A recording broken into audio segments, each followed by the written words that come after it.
Hello, Brian. Congratulations on the show you do, and best of luck with everything that comes along. Continue to follow your dreams. That's awesome.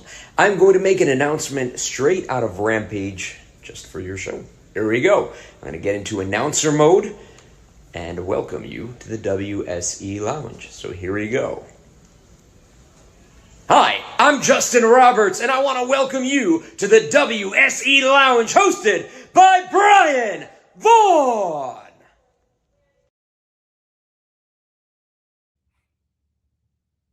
Ladies and gentlemen, welcome to WSE Lounge. I am your host, Brian Vaughn. Right now, I want to welcome the show. They don't make them like this anymore. Also, a future legend. And also NWA, JCW wrestler, the one and only Kerry Morton. Well, man, Brian, what an introduction. I appreciate it. I liked Justin Roberts there doing the WSE announcement. That's my first time seeing that. My first time being on the show and being a part of your program. So I appreciate you having me, my friend. I think we're going to have a good conversation today. Thank you very much, sir. And, speaking of Justin Roberts, I know that he was an announcer at Gigolo Mania. That's right, at Stranglemania. Stranglemania, yeah. Okay, hey, listen, I like Gigolo Mania too, sure. We were, he was the announcement. He didn't announce my match, so I don't believe it. But I'm a big fan of Justin Roberts, and I think he's a wonderful announcement, and it makes any show bigger than what it already is. Yeah, I remember seeing the old clip of him at Nitro. He was in the audience hollering everything, and Sean Walton was out there hollering. Oh boy, how cool is that? Yeah. We like that. I know you grew up in the business with your dad, Ricky Morton, and I want to know what made you decide to become a wrestler. Brian, I think you said it there first. I grew up in the wrestling business. After I'm 25 years old, and I say this genuinely, is my whole life I've been in the wrestling arena. It's all I ever known. I was traveling up and down the road with my dad, in the back seat of his usual old Oldsmobile, a DVD player, watching wrestling, watching anything on that had a DVD version. I was watching it in the back seat. I grew up around the wrestlers and the camaraderie of professional wrestling in the locker room. So I grew up with all these guys, and when the time was appropriate, and I had to go through a few challenges to step inside the wrestling ring. Mm-hmm. But I played all the assets. I was a referee. I was an announcer. I was the one that set up all the chairs. I was the one that took the money from the fans when they bought a ticket at the beginning of the show. I did concessions. Probably everything that you can think of in that realm of professional wrestling, I was there and I did it. So when the time was appropriate, and I went to my dad and said, "Hey, I want to wrestle full time." I had to go through a few obstacles, to say the least, but he was all support, and that's all one can ask for, especially as a son that goes to his father, which is my hero and one I look up to. And when he gave me full support, I jumped head first and went all out. Awesome. I've done a lot of interviews, and something your dad said really, really stuck with me. And I want to ask you this question too, because he told me, he said, Brian, I'm going to tell you something. He said, these younger guys growing up, these young guys getting into the business stuff, wrestling, they don't take advice from the veterans that come for them. They just take it, just throw it aside or whatever. They don't know advice on the veterans. If it wasn't for the veterans, like Koloff and Ricky Martin, Robert Gibson, the late Bobby Eaton and Stan Lane, you wouldn't have no wrestling. You know what I mean? Brian, what are your thoughts on that? That's a good point you make there too, and I have to say, to each their own. In professional wrestling, I'm very thankful, and quite frankly, I'm blessed to say that my dad has put lots of great instructors in my role, in my path. I got to learn from my dad all the time and ask him so many questions, along with Robert Gibson, his tag team partner. I spent a lot of time with beautiful Bobby Eaton and Dennis Condrey and Dr. Tom Pritchard. And I can go on to name more and more. Ivan Koloff, And these little pieces of advice that they gave me throughout the years led to where I am now. And, and who's to say, who am I now? But, hopefully I can look back at this interview a few years from now and say, oh, I was maybe something then, but now I'm hopefully here, God willing. But, with that is some people, it's hard. It's hard to understand because a lot of these nowadays wrestlers, and I'm speaking for myself, we want to do, we want to make our name known. And sometimes we think we can do it our way instead of the other way. And I'm speaking for myself here too, it's tough when these guys are wanting to look out for your best interests and all you think is it's some old man just looking down upon me and not thinking I'm good enough. And, in this business, especially is what I've learned and what you have to learn quickly is you got to have thick skin. You got to be able to take some criticism and get up from it. And it's on you to see how you bounce back from that criticism, whether it be good advice or maybe bad advice or advice that you're not willing to accept. But that's what, I would like to think a lot of these wrestlers and especially these veterans in professional wrestling that go out of their way to tell you advice are looking out for your best interest. So ultimately, at the end of the day, it's up to you to take those words of encouragement or disencouragement and make the most out of that going forward. Tomorrow is always a brand new day. And you got to pick up the pieces and continue on. That's good advice. And also, I was going to tell you, it's very interesting. All your trainers, Tom Pritchard, the late beautiful Bob Eaton, your dad Ricky Morton, and Robert Gibson. I have interviewed all those guys except for Robert Gibson. Oh man! And Bobby Eaton. I love Bob Eaton to death, and I tell this story a lot. I tell it to you because I know you're close to Bob Eaton as well. But, Brian Thompson, that was his agent at the time, the icon, Brian Thompson. He called one time and I called him on the phone and, Bobby was staying with him. I wanted him to do a WSE Lounge cameo thing, just talking and everything. And he says, WSB, WST, WOC, all kinds of stuff. He did it 15 times. And, one thing about Bobby differently than other wrestlers or other people, Bobby didn't get mad, didn't get upset. He was calm and gentle. And then finally he got on 15th time and he said, there you go. I said, thank you, But he was real polite and real generous, Yeah. Real nice guy. That's a great point. Brian, I wish Bobby was here today. And, when I say that, I spent a lot of time with Bobby. I mean, days on end. He used to live with us. And I would like to think when people maybe look at me, they can maybe see a little side of Bobby as patience. And because God knows he had a lot of patience when it came to me as a little boy running around the house and asking him to play action figures with me and grabbing him to watch me play GameCube and the whole 9 yards. Bobby spent a lot of time with us, but I hope any person that maybe looks at me at some time say, hey, I can see a little Bobby Eaton inside Kerry there, and not every day is a good day, but we always try to make the most out of it, and that's what Bobby always kind of uttered to me is make the most out of your situation and do everything to your best, and I sure do miss Bobby. And what a great influence he is on my career in professional wrestling. And I hope to other wrestlers that may listen to this or fans out there that listen to this can maybe utter some of the words of professional wrestlers about Bobby Eaton as well. And something else I was thinking about. You're the third generational wrestler that I've interviewed on the show. Oh, sweet. The first one was Timothy Zabisco, Larry Zabisco's son, and then it was Brian Pillman Jr., now known as Lexus King, and now you.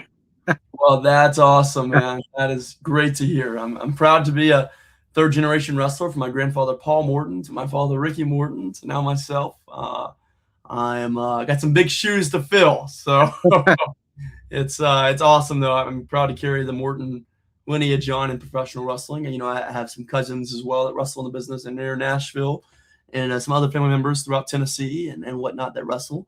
So we're proud to carry on the lineage of the Morton name. What about that one guy? He wrestled. He kind of favored your dad. Okay. He wrestled for WSE Saturday night all the time. I think his name was Todd Martin. Todd Morton. Yeah. Yeah. Was Yeah, he? Todd Morton. He related to y'all? So Todd is my dad maybe would relate to Todd a lot, but Todd is not a blood Morton. But he's Okay. Yeah. certainly a honorary Morton, that's for sure. So Todd, Okay. I haven't seen Todd in many years, but always hear funny stories about him, and probably I can't mention on the air here. Yeah. We'll get taken down.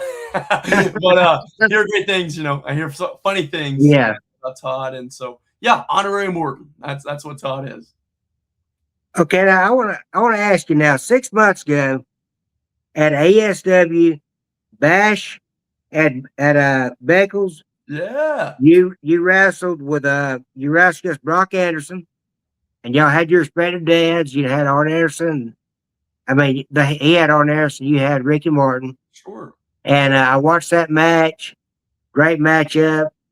And I saw you get the win, and it was great. And how was it for you going out there and representing your family legacy, and then fighting against another family legacy that you knew grew up with Andersons and Martins against each other back in the day? So how was that? That's an awesome question you asked that, Brian. I kind of remember had a lot of matches since then, but if memory serves me right, that was a really fun night. We were in Beckley, West Virginia, Bastion Beckley, Gary Dameron's promotion, and Stephen P. New. If you got a sue, call Stephen P. New. Quick shout out there. But, that was a fun night. And, it's the story that in professional wrestling, the Andersons versus the Mortons, all the way back from the Rock and Roll Express versus the Horsemen. It's really neat to be able to share this experience with Brock, but not only that, with our fathers. Arn Anderson being outside the ring for Brock and Ricky being outside the ring for myself. A really cool night. When that match was kind of coming together, I got there late to the show due to traffic. It was kind of late. I think maybe the show was beginning shortly, however that time frame may work, and didn't have much conversation with, hey, how's it going and whatnot, and kind of breaking the third wall here in wrestling, but didn't have much conversation. But we were both on the same page. I went to him and said, hey man, let's bring back wrestling that West Virginia hasn't seen in quite a moment, and that's Southern professional wrestling, hard hitting, old school grappling, that niche in wrestling that might have, some would say, has gone missing. In which I try to pride myself in, is bringing that old school feel of traditional professional wrestling back. So we were both on the same page, and Brock is talented in his own rights, the way he carries himself and the way he's a lineage to his father. And, my father being outside the ring there, we both realize, and this is something that those that listen to this, I hope you understand, that we're not our fathers. We are our own separate entity. Yes, we carry on the last name. Yes, we have some similarities. But at the end of the day, I'm Kerry Morton, and that's Brock Anderson. And we are representing our families, but we're going out there to win. We're going out there to entertain the fans and give the fans their money's worth, Brian. And, with that being said, we were both on the right page. We both went out there, hard-hitting matchup. I took a spine buster that hurts me right to this day still, 6 or 7 months later. What a hell of a spine buster he gave me. But, we went up there and we fought our hearts out. We left everything in the ring that we possibly could. We gave the fans their money's worth. And that's all you can ask. I would hope, as a wrestling fan, which I am, if I buy a ticket to go watch a wrestling show, I hope all the wrestlers out there realize that they're not half-assing stuff, and they're giving the fans their money's worth. And that's something I pride myself in, and I think we did that night. And I hope those that watched the match enjoyed it. And feel free to leave your opinions, because opinions are like your ass. Everybody's got one. Yeah. Like Taj Bonner says, you got to put butts in seats, You got to put butts in the seats. And God willing, that show was a great attendance. I think there was 1,000+ people out throughout that arena. Wow. So we put the butts in the seats. And I think it still goes to show, with some good promoting and some good talent on the card and some good matchups, fans are willing to come out and spend some money and enjoy their Saturday night watching wrestling. Well, I think it was a tremendous matchup that I watched, and something I wanted to ask you about, because you mentioned you're talking about, Brock is Brock Anderson. You're Kerry Morton. So, what is your opinion of Brian Pillman Jr. changing his name to Lexus King with WWE? You You know, think he kind of dropped the family heritage or what? no, Brian, I don't think it dropped the family Uh-huh. heritage. It's the evolution of wrestling. You see all these wrestlers that have continued to always evolve, whether it be their persona or the way they carry themselves or the wrestling gear or the way they market themselves online, or it's a tale as old as time, is evolution. And I think it's something that was a good step for Brian. Brian realized that, just myself is, who wouldn't want to wrestle for the WWE umbrella someday? And, Brian saw the opportunity and took it. And with that comes change. And change was being, titled as Lexus King.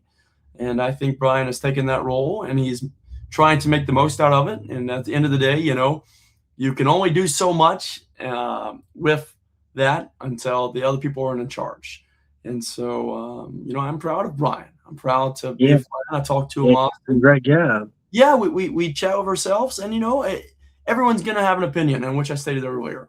But you're trying to make the most out of it, and you gotta with that, creativity is at its finest. Of what is this person going to act like, or how is this person going to carry themselves?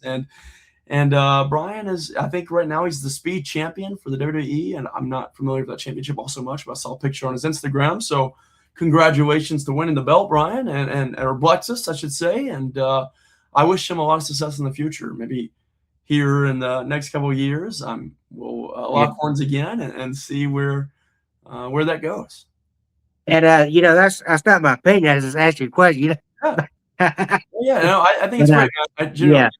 I think it's great, and I would hope if I, get that direction to go that way or whatnot. Or I'm currently employed by the National Alliance, and I just signed a new contract at the beginning of 2026. So I'm here at the NWA for a couple of years, but I would hope if evolution, if evolution allows itself and everything goes maybe to plan, give or take, I would keep my name and still carry on the Kerry Morton legacy or the Morton legacy. But if that's not the case, then it's what's best for business.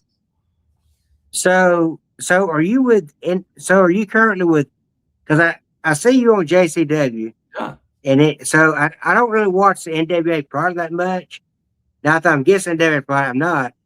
I just don't watch that much because I forget to watch and everything. Sure. But so are you with JCW NWA?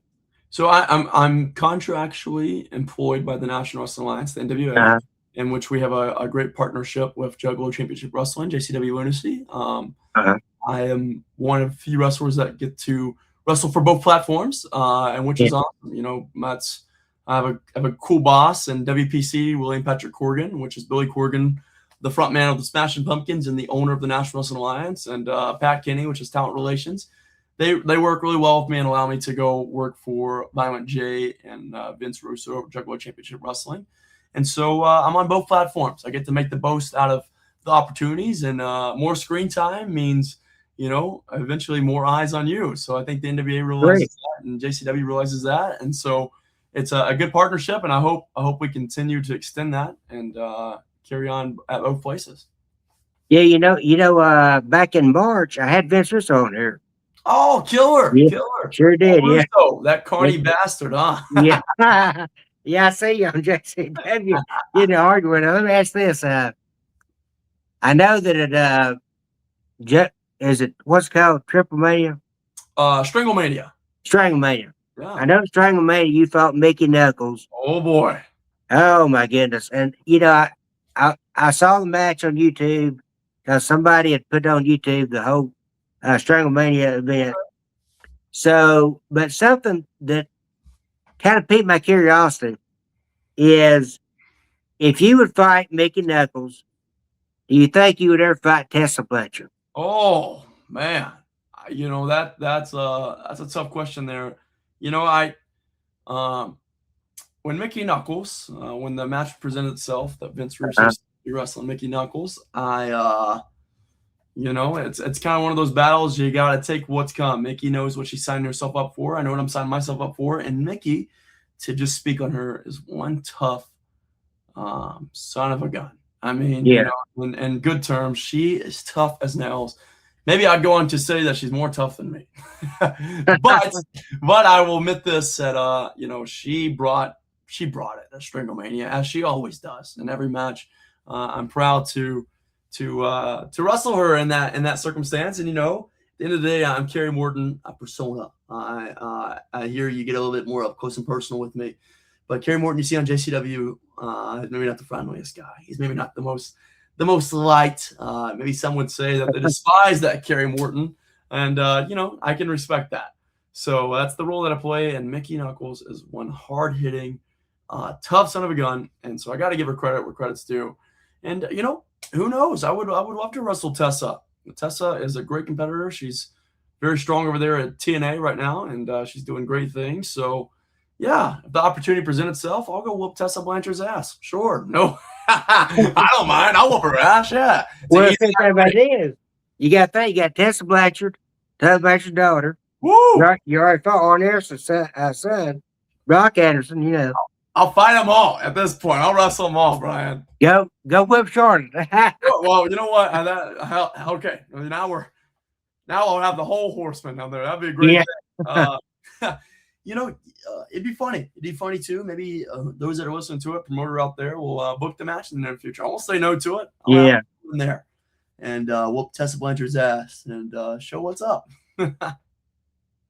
So let's see. Okay, let me ask this. Sure. I saw a clip of you on another show. So, what's the issue with MJF? I know you got some. Oh my goodness, I think there was something taken out of context. Yeah. They asked me, they said something online that he had said or something like that, and I was like, I don't care. I'll whoop his ass. Sure. What is he? 5'4" maybe on a good day? He's a short little bastard. Yeah. I'm afraid of MJF. Here's the thing. And I shouldn't even be putting it over to that extent. He's a good guy. And, whatever that may be. And, he thinks he's tough until he gets in the ring with someone that's going to legitimately whoop his ass and not give a shit. And that's Kerry Morton. I don't care about him. I don't care about what he does. I'm proud of him, sure. Maybe I'll say that I'm happy for his success, whatever that may be. But, at the end of the day, I mean, I'm Kerry Morton. I know what I'm capable of doing. I have an amateur wrestling background in which I had lots of success with. I wrestled for years on end. And if he wants to get his ass whooped, then I will show up in his platform or my platform, and I'll whoop his ass. That's how this is going to be done. I'll whoop his ass, and I won't think twice about it. And if he has something smart to say, well, I wish he would say it to my face. Don't say it behind Twitter handles. Don't say it behind social media. If you have something smart to say it to my face, because you don't got the balls to. All you have to do is get a cross-promotional situation. Hey, you have this awesome. We'll make it a reality. Hey, about 3 weeks ago, Vince Russo interviewed Tony Khan. Okay, how did that go? Him and Jonathan Coachman. It went pretty good. He said he extended the olive branch to Tony Khan. He said, I would love to have Britt Baker on JCW. And Tony Khan didn't really say either way, Okay, well, who's to say what the future may hold with JCW and that? That'd be cool. That'd be really neat, and hopefully, they can work something out, and I'll go beat all the AEW jabronis. I don't care. Sure. You can invite Darby out for the world title. Yeah, you know what? Darby Allin will be a great man to pin so his back will look great on the mat for the count of 3. So by all means, raise my hand up high. That's right. Let's see.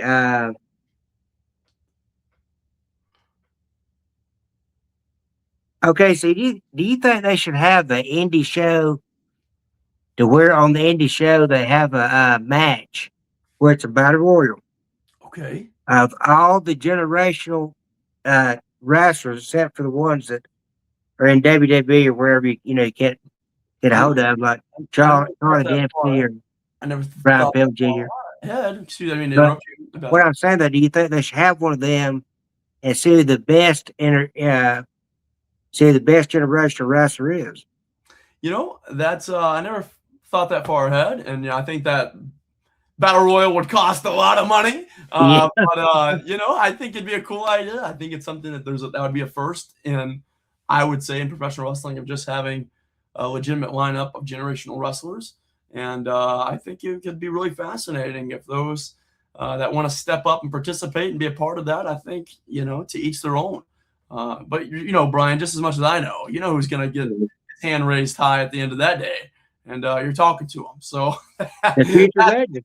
hey, I will happily compete with these guys and see what's happening. But yeah, I think it's a cool idea. I think it could get a lot of buzz, and I think a lot of people may show up and attend that. And it'd be really neat to have our fathers and mothers in attendance for those events too, and be a part of something crazy in the world of professional wrestling. Be something had never been happening in wrestling before, Not that I'm aware of. I mean, to my knowledge, or I haven't at least competed in one. So that'd be neat. Yeah, real neat situation. So let me ask this, because I've been wondering about this. I heard a friend of mine, James Wash of the Wrestle Epicenter. He did an interview with her about a month ago. Big Al Crawley, works for JCW. Yes. What I want to know is, because I haven't seen her yet on YouTube channel, but on the JCW, but she rides a unicycle in the ring. I heard. I'm sorry, Big Al. She rides a unicycle. Really? I was unaware of this. Yeah, she rides a unicycle in the ring. Oh, Big Al rides a unicycle. Hell, I was unaware. I didn't know this. That's really talented. That takes a talented person to do that, and I know Big Al's full of talent. So neat. I'm sorry, I got me on a pause there because I don't know what to say. But I think it's really cool that she rides a unicycle. Yeah. Yeah. That's what I said on the interview. I was like, wow, that's pretty amazing. Well, that is pretty talented. She's one to keep their eyes on, man. I mean, Big Al, she is I think she's everything that she says she is. She is mean, tough as nails, and always ready for a fight. So and I'm glad to be. Occasionally, I see her in the locker room, and I'll give a wave gesture and a hey, what's up, gesture. And that's about it, because I don't want to get my ass whooped in front of all the boys with Big Al. Yeah. So she's a talented cat, and she's someone for those out there that are viewing this to keep their eyes on in the near future. Okay, now we'll play a clip. All right. A video that I made in 2010. You were 9 years old. You came out with your dad and Robert Gibson as they fought the Axis of Evil in MGCW in Stockbridge, Georgia. Okay. All right. I'm looking forward to this. How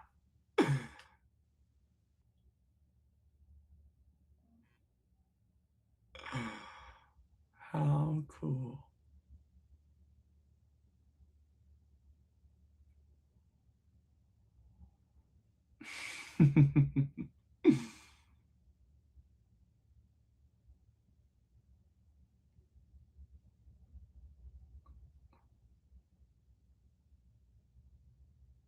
Well, that's cool, man.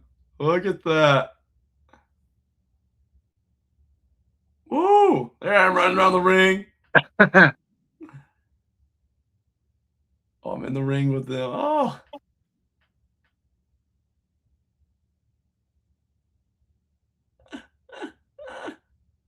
Uncle Hoot.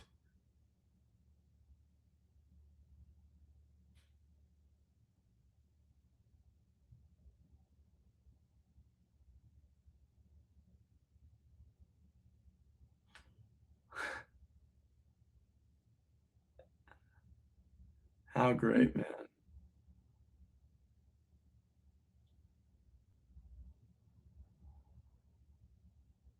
How great is that?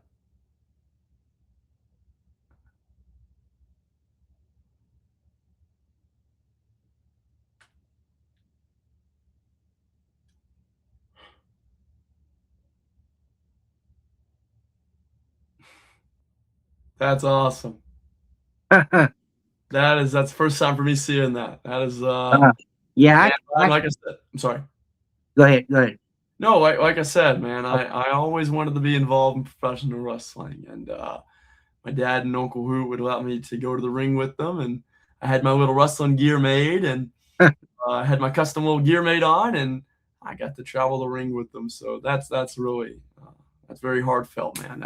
That brings back good memories. Like, I'll send that clip to you, folks, to unedited after the show's over with. Sure, man. By all means, that'd be Yeah. great. I'd And love you to hear see you, that. you can hear what your dad said, Yeah, I'll Thanks, share. so I'll share with the boys. They'd love to see that. That'd be great. Okay. Let's see here. Okay, you were born April the 4th. Yes, sir. I was born April 19th. Okay, so we're both Aries, right? Yeah. That's great, That's man. Aries. Both some Aries here. So you know what they say about some Aries, right? We're a little strong-headed. We Yeah. we like to fight. So I mean that's listen, you know, to each their own on that. Each their own on that one, but some Aries in attendance. That's cool. See. Okay. When you wrestled Homicide at Hard Times 3 and you won the World Junior Heavyweight Championship, that was an excellent match because I actually talked to your dad the day you were wrestling Homicide. He said Kerry's gonna wrestle Homicide night. I said, what's on? He says it's on I think Fight TV or Through TV. So I bought it, so I could see you on the wrestling. It was a good match. Oh man. I have so much respect for the Notorious 187. I mean, I just saw him this past weekend in Tampa, Florida. We caught an Uber drive together. So back to the airport. And man, I pick his brain whenever I get the chance. I mean, Homicide, such a talented professional wrestler that a lot of people, I say this and let me say this, let me utter this. He deserves his flowers, and which he's gotten at times, but the man deserves his flowers. I mean, he is everything that he says he was, and continue is. I mean, what a hell of a talented wrestler, someone that is hard hitting and will make you earn every lick. And so, any of those that watched Hard Times 3, I think if I'm not mistaken, Hard Times 3 in Louisiana, I mean, he beat the living snot out of me.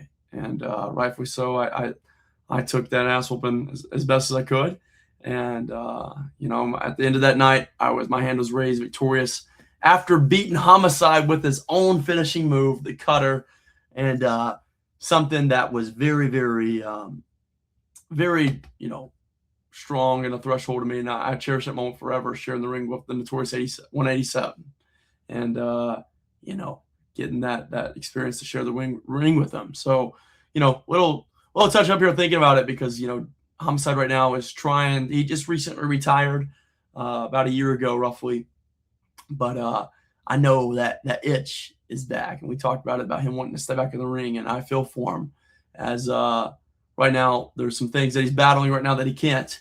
But he wants to step back in the ring, and I wish he would, and I hope to be his first match back when he does decide or is allowed to and gets the clear to get back in the ring. Well, I hope he gets better soon. Yeah, same here, man. He's one of my agents at the National Wrestling Alliance, so I particularly pick him to agent my matches, and Dr. Tom and him, so they're both one of my agents in the matches, and so really cool. And always has a new way of thinking or a new idea that's outside the box. And, it's important to have those people in a locker room that think outside the box. And that's Homicide himself. And a good friend, I just sent a comment, a good friend of yours, Sabrina, said, Kerry. Oh, so I said, hey, Sabrina, hope all is well. And, I was going to let you know something really interesting. Over about, maybe about 8 or 9 years ago, Mm-hmm. I had a partnership with NWA. Oh, really? But Bruce Thorpe was the president. Oh, great. Yeah. Yeah. And I had Bruce Thorpe and Rob Conway and the late Jax Dane was on the show, interviewed, and but yeah, that was about 7 or 8 years ago. That's great, man. That's a good lineup. Rob Conway he was a great job. I remember him thoroughly as the NWA World Heavyweight Champion when I was a young man, and Yeah.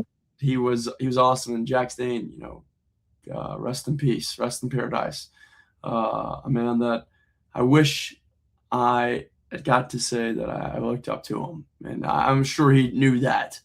But I saw him in the locker room a lot, and he was always just optimistic. He wasn't a Debbie Downer, and he was someone that always looked on the upside. And genuinely, it's hard for a man of that caliber to break a smile on his face. But every once in a blue moon, we'll be in conversation, and he would have a little smile on his face, especially when he talked about his wife and his son. That always brought a joy to him. So God rest his soul.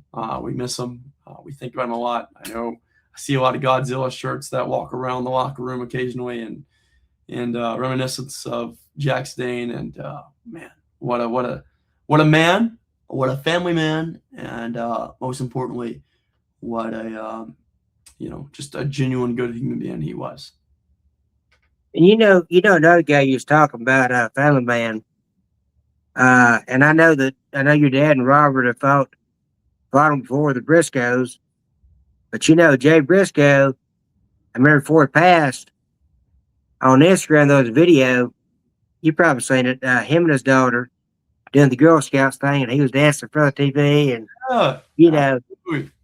yeah, and a lot of people look at wrestlers, and other people say, well, they're mean as rattlesnakes, real life, because I see them on TV like that. But real life, some of them are the nicest guys, and some of them are really snobby. That's who you meet. A lot of us on TV, in this business, and I can maybe extend this, is it's a very it can be tiring in wrestling, Yeah. traveling and the nuances we take up of hotel rooms and barely getting rest and getting to the shows early. But here's the thing, Brian, and I hope everyone can understand that, is it's a blessing. Seriously, and it's a joy to be able to live, I'm speaking for myself, to live my dream and be a professional wrestler and make a living off of professional wrestling that's able to, keep these lights on above my head with professional wrestling. And so I will, God willing, and I say this and I knock on wood on my desk in front of me, it's always cool to have someone go out of their way and say, hey, man, I watch you on TV and I appreciate what you do. And if you caught me in a bad mood, just know that something really had to get to me, because, what I get to do is I wake up every day and I pray to the man upstairs, and I'm thankful that I get to be a wrestler and train and do all the luxuries that I get to do in professional wrestling, and the kind people that it brings me, and the fans and the experiences and the camaraderie. And I can go on and on and on and talk about it. But, it's genuinely super cool to be able to do this. So to some of those people that are like, oh, that wrestler's an asshole, well, I'm sorry you feel that. And you might meet me one day and say, man, that Kerry Morton, he's one asshole. But just know that I'm an asshole for a particular reason, I guess, at that said point. That's what they call Christian Cage in AEW. Oh, yeah. And that's And I think, matter of fact, Mr. Kennedy, he used to say that too, didn't he? Mr. Kennedy? Mr. Anderson? Yeah. Back in WWE or WWF? Sure. WWE, Yeah. to the ring with him recently. He was the Lunacy World Champion just prior. Yeah, I saw that match, yeah. Yeah, we wrestled in Miami. Yeah, he ended up beating you, and then you're like, man, I won't go to acknowledge that Mr. Kennedy beat me. I think that video, the ending is AI generated. But what I will say is it was cool to share the ring with Kennedy. We had a good time, and we gave the fans, everyone that attended that night, we made sure to give them a match. And that match went like 30 minutes long. I mean, we really went out there and wrestled. It was hot. It was Miami. It was an outdoor venue. There was a roof in it, but it was like an outdoor venue. It was at least 95 in that room, and all the fans. Goodness gracious. Wow. It was super hot, and everybody stuck with us, though. All the fans that gathered outside the ring, and I don't know if you could tell, but there was a lot of people there that night from what I remember, and they stuck with us the whole time, and they were cheering and showing their energy. So to that, it was a cool time. Cool time to share the ring of Kennedy, in which I had his action figure when I was a little boy, and then I got to Yeah. whoop his ass, and it was a good time. Good time. Now let me ask you this question. You brought this up in my head.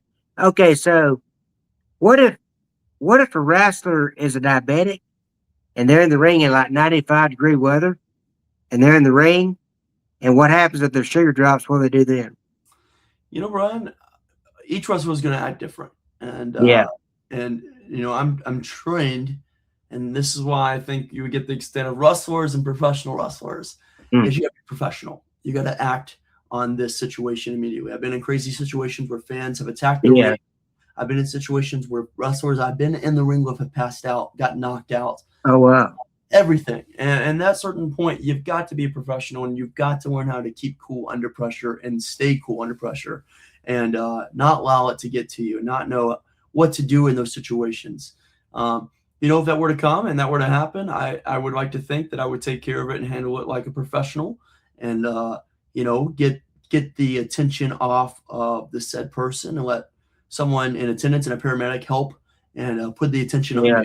And whether it be grabbing the microphone or doing something with the audience or the crowd members or the referee, to take the attention off of that while someone would assist to them. So, you know, that's what you don't learn in wrestling school. And that's what you got to learn with time. And God willing, I hope these trainers that are teaching these wrestlers today are going over these situations. As I teach a class bi-weekly at Net Pro Studios in Kingsport, Tennessee, along with my dad. And situations we talk about is what to do in these particular moments and how to stay cool and make sure your opponent's taken care of. And, you know, at the end of the day, you know, you got to attest to that. Someone's health, someone's livelihood. It's someone's, you know, that's another person that you're sharing the ring with. And so you got to know how to attest to those. And that's something I would like to think I know what I'm doing in that. And God willing, if it happens again, or if it happens to me, I hope someone that I share the ring with know how to attest to that as well. Okay.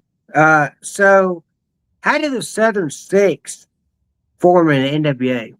Oh man. You know, that's a great, that might be the best question you asked all night, is how did the Southern Six, excuse me, how did the Southern Six form? And that's Silas Mason, Alex Taylor, and myself, Kerry Morton.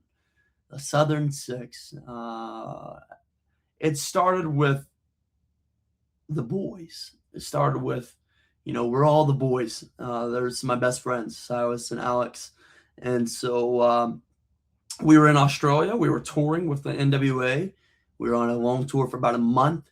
And, you know, with that, we were just being rowdy. We're a bunch of wrestlers. We're a bunch of wrestlers that's full of piss and vinegar and willing to fight and willing to get into a situation. And so I guess the statute of limitations is up.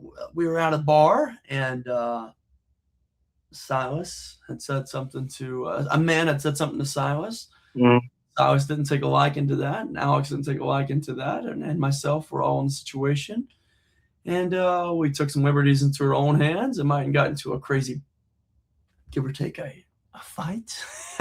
trying to keep it light. And we all skedaddled out of there in Australia after the said fight was done, and some people were laid out on the ground because Silas Mason is not a man to mess with, and Alex either, and myself, and we're all kind of jacked up and ready to go. So anyhow, where I'm getting to is how the Southern Six formed is we're all some boys, and we're some Southern boys. We're Tennessee particularly, and we were listening to some music, and somehow the situation came up of Silas was like, man, this is some Southern Six stuff. And we just all looked around, we chuckled around and said, yeah, that is some Southern Six stuff. And somehow it became what we are. And what we are is some badass talent that can go toe-to-toe with anybody in the world and prove why we are the modern day best faction and in modern day professional wrestling. That's awesome. I would like to see y'all go with the bloodline. Hey, they don't want this smoke. They don't want this smoke. I'll tell you that much right now. Those boys talk a mean game until they get in the ring with some Southern Tennessee boys. They don't want this smoke. We can assure you that. We're mean. We're mean. What about the Blackpool Combat Club? Oh, well, you know what? I mean, we're not opposed to it. We're not opposed. Listen, you name them, you line them up, Brian, and we'll knock them down. I mean, we don't talk to hear ourselves speak. We talk because we mean everything that we say. When we say we're the best modern day professional wrestling tag team, we genuinely mean that. We can step in the ring with every bit and get every bit out of it. And that's the truth. I say that and put my hand on the Bible that's beside me on my stand right here. Is I genuinely believe that we are the best professional wrestling faction, and we can wrestle them all and give everybody their money's worth and put asses in seats and have the number one merchandise selling on NWA because we are what we say we are, and that's the truth. Okay, and let me ask this. So, what's it like working for JCW? Juggalo Championship Wrestling, what's it like? Well, Brian, what's it like being the best professional wrestler in the locker room? When I look around, I just see a bunch of clowns. Pun intended. No, it's to speak truthful here and not that persona that you see on JCW. It's awesome. I love JCW. The locker room is great there. The camaraderie is great. Even if I hate to admit it, the fans are great, and that's what makes JCW Lunacy what it is the fans. Without them, we would not be where we are right now, the success that it's gotten here recently. I like Russo, but Russo can't take credit for the success of JCW Lunacy. And I say that on the air. He cannot take success for it. He can take success. He can take a credit for maybe getting some more eyes on JCW Lunacy, but he can't take the credit and the success of what it's become. It is because we all knew, everyone from day one knew that this was something different. This was something that if everyone's willing to put their 100% efforts into it and their hard work and their ideas and collaborate and make this what it is, it's going to be successful. And, that's a credit to Violent J, one half of the Insane Clown Posse, and myself. We started JCW Lunacy up together, Violent J and myself. And it is what it is today. And I'm proud to be a part of it. I'm proud to hopefully give it a little steam that it's at right now. But, I can't speak for myself. It's everybody. It's everybody from the guys in the back, from the ring crew to the psychopathic warehouse, to making it to Bill and Rudy and Violent J. I can go on and mention a few more names. Credit all to those guys to making what JCW Lunacy is, because, there's so many moving pieces to make the show a reality. And to Jeff, our videographer, I should mention too. But it's great, man. Brian, it's fantastic.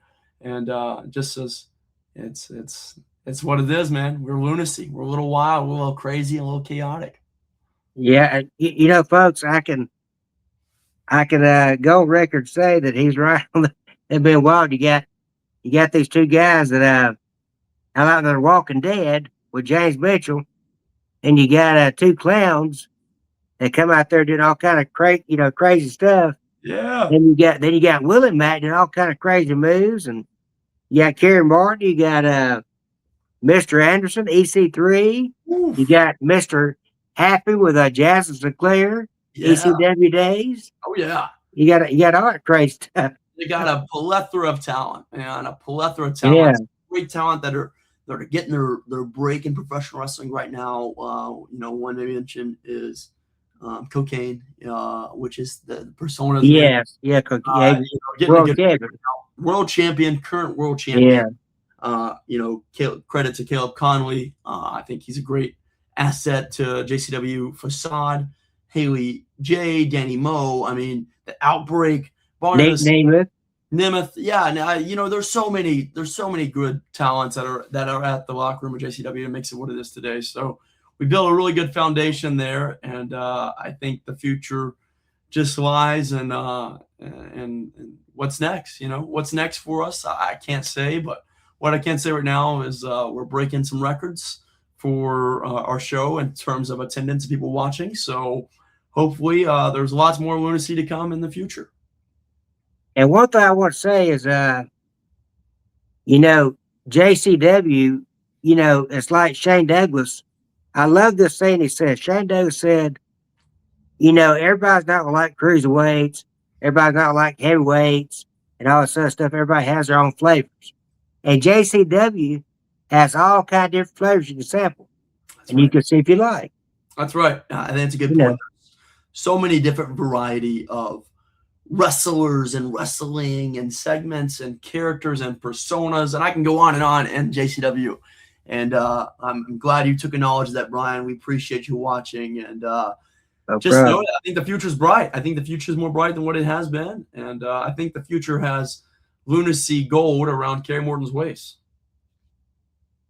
So, do you think that you and any other generational stars will ever form a faction? You know what, Brian? I think that's a great question to maybe end this on. And do I think if me and some generational stars to get together and create a faction? Who's to say? But I will say this, I'll be optimistic, is there's so many talented generational wrestlers, and there's so many, first starters in independent wrestling. So I wouldn't want to maybe put myself into one certain, particular phrase or one particular faction or whatnot, but I would hope to say that if the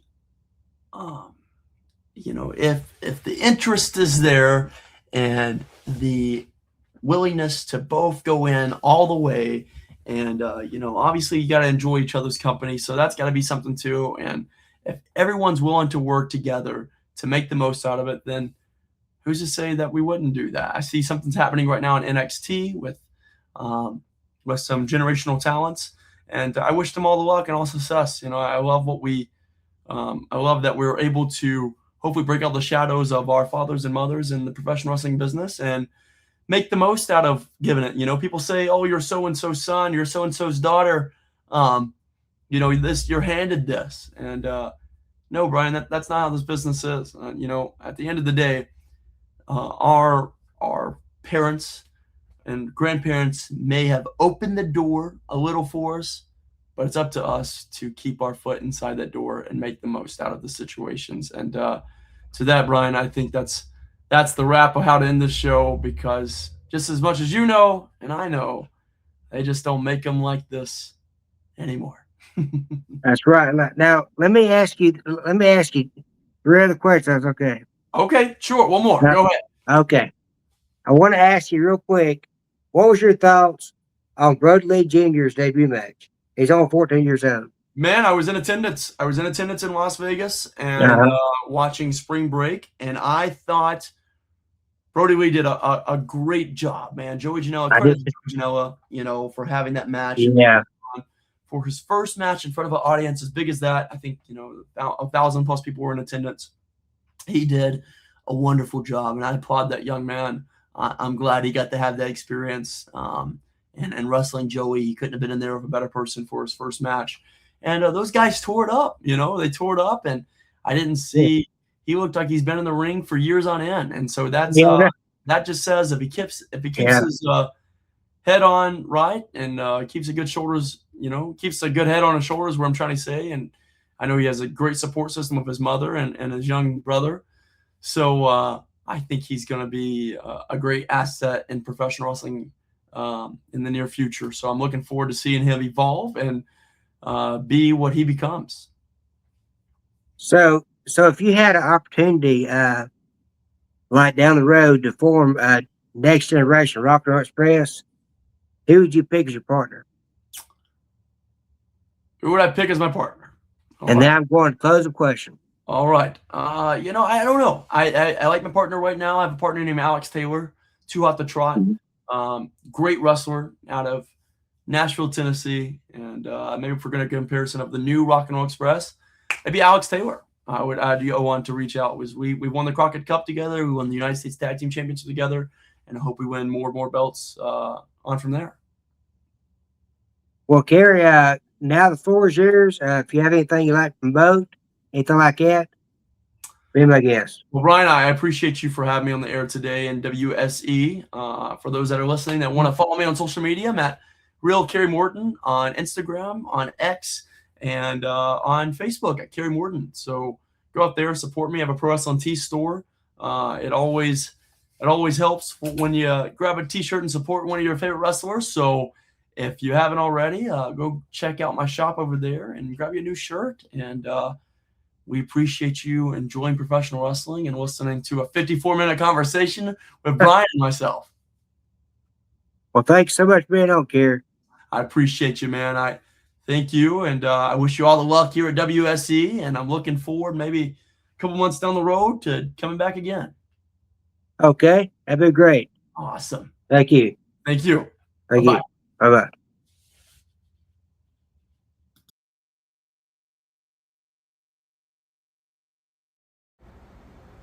What's up, everybody? It's the Hollywood hunk, Ryan Nemeth, to thank you for listening to the WSE Lounge. And when you're done with this episode, head over to Vimeo, watch my film, Heel,